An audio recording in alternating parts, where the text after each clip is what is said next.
Friday afternoon, Wall Street rang the bell on a winning week and went home happy. Records within reach, a fourth straight winning month. And then, while everyone slept, the only market on Earth that never closes started selling. Bitcoin down 3% overnight. The fear gauge stuck in the red. Yesterday, we asked which market is wrong about the price of money. This weekend, only one of them gets to keep answering. Today's timeline, what the tape that never sleeps is trying to say. Here's the thing about weekends that most investors never think about. From Friday afternoon to Monday morning, the stock market goes dark. No prices, no votes, 60-some hours where the biggest pool of money on the planet simply has no opinion. But the price of money doesn't take weekends off. News keeps breaking. Risk keeps building or fading. And for 60 hours, exactly one market keeps score: crypto. Whatever you think of Bitcoin, on a weekend, it becomes the only living price signal in the world, the only place you can watch money vote in real time. That matters more than usual right now because of the week we just finished. 3 Fed officials voted to make money more expensive. Big Tech answered with $725 billion of spending, and Friday, the market paid them for it, closing the week higher and handing the Dow its 4th winning month in a row. Wall Street's verdict, nothing to fear. Then the closing bell rang, the adults left the room, and the 24-hour market started marking everything down. Bitcoin to around 63,000, fear index at 27. Same planet, same news, opposite verdict. One of these 2 tapes is lying. Let's read them both. Start with the week Wall Street just banked. Because on paper, it was a rout for the optimists. The Fed's 3 dissenters warned that money is still too cheap, and equity investors shrugged, bought the dip that never came, and pushed the S&P higher into Friday's close. The Dow locked in its 4th consecutive winning month. Even the safety trade stood down. Gold slipped back near $4,100. Oil settled in the mid-80s. Every fear the dissenters raised got priced, considered, and dismissed. That's not irrational. It's a bet with logic behind it. Inflation inputs are cooling, the consumer is hanging on, and the biggest companies in the world just reported earnings that mostly delivered. When the market ignores a warning, it isn't always asleep. Sometimes it's calling a bluff. The question is whether the Fed's family fight was a bluff. September will answer that, which is why what happened Friday morning matters so much. Because Friday, the $725 billion bet produced its first real receipt. Amazon reported earnings, and its cloud division, AWS, grew 37% year over year. 37. For a business that size, that's not a growth number, that's a verdict. The market read it instantly. Amazon surged double digits, its best day in years, and dragged the whole AI trade up with it. Understand what that receipt means for yesterday's question. The bear's entire case against the AI build-out is, you're spending $700 billion, and where is the return?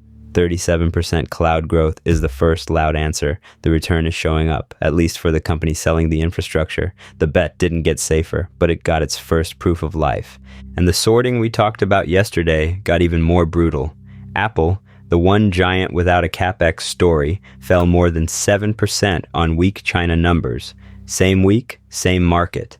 The company spending borrowed billions on AI hit records. The company hoarding cash got punished.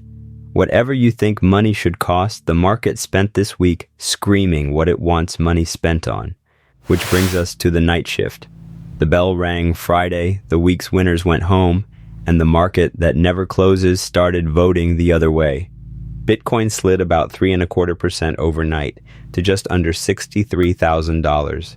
Ether followed, down 3% to around $1860. The total crypto market shed more than 2% to about $2.25 trillion. And the fear and greed index, which we watched sit at extreme fear all week while prices recovered, is at 27. Still fear. The crowd that was scared at 65,000 is now scared with the price actually falling. This time the nerves and the tape agree. Add the weekend texture, a new state crypto crackdown. Minnesota's ban on crypto. ATM machines took effect this morning, another reminder that the regulatory ratchet only turns one way. Nothing catastrophic. Just steady pressure on the market that's already the most honest about pressure. Now, why should a stockholder care that Bitcoin has a bad Saturday? Because of what weekend crypto moves actually are. The only measurable risk appetite on Earth for 60 hours. When the 24-hour market sells off while stocks are frozen at their Friday highs, one of two things is true. Either crypto is having its own private problem, possible, regulation and leverage do that, or the risk mood genuinely soured after the bell and stocks simply haven't been allowed to say so yet.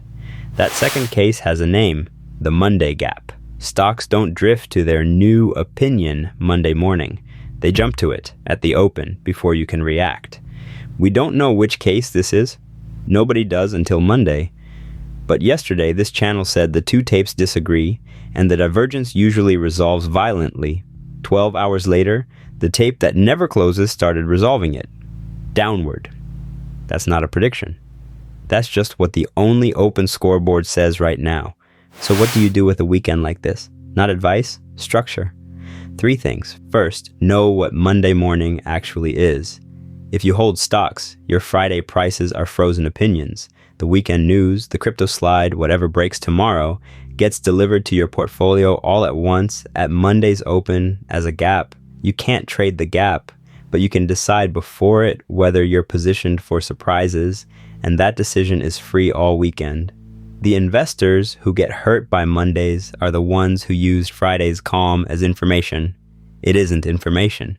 It's just the last price before the phone went silent. Second, watch the receipt trail, not the narrative. The AI trade now has a real scoreboard. Cloud growth numbers. AWS printed 37%. Over the next weeks, every hyperscaler's cloud line becomes a referendum on the $725 billion. If those numbers keep beating, the spending bet keeps getting funded, hike risk or not. If they roll over, the whole tower gets repriced. You don't need to guess. The receipts come out on a schedule, and they're public. Third, treat weekend crypto as your free risk thermometer, even if you'd never own a coin. It costs nothing to glance at Bitcoin on a Sunday night. Down 2-3% with fear rising. Monday probably opens heavy, flat and boring. The weekend priced in nothing. It's not perfect, but it's the only thermometer plugged in when everything else is off, and most stock investors never think to look at it. Now you will. And the standing reminder from yesterday still holds. Money paying 3.5% means patience is finally an asset class. Nothing about a red weekend changes that. If anything, it strengthens it. Cash that earns while you wait for Monday to show its cards is not a boring position. Right now, it's a strategy. Nothing here is financial advice. It's a map of what the tapes are saying and when they're allowed to speak. The decision, as always, stays yours. The question I want in your comments today. 2 markets looked at the exact same week. The one with the most money closed, celebrating. The one with the most freedom to speak is selling. Which tape do you trust, and what would make you change your mind? Genuinely, argue with me below. Yesterday's comments were the best part of launch day. 2 pills on the table. Blue pill, trust the closing bell. The week was strong, the receipts are real, and weekend crypto is a thin, nervous market throwing shadows. Buy Monday if it dips, comfortable and often right. Red pill, trust the night shift. The market that can't stop trading is telling you what the market that stopped would say if it could. Position before Monday speaks. Smaller risk, cash earning, no forced moves. Harder, lonelier. Sometimes early is just right. Blue or red? Which and why? Monday. The bell rings and the frozen tape finally gets its say. We'll be here when it does. New episode every morning now. Subscribing is how you make sure the timeline reaches you before the market does. We watch the forces. You keep the decision and the timeline keeps moving. We will see you in the next one.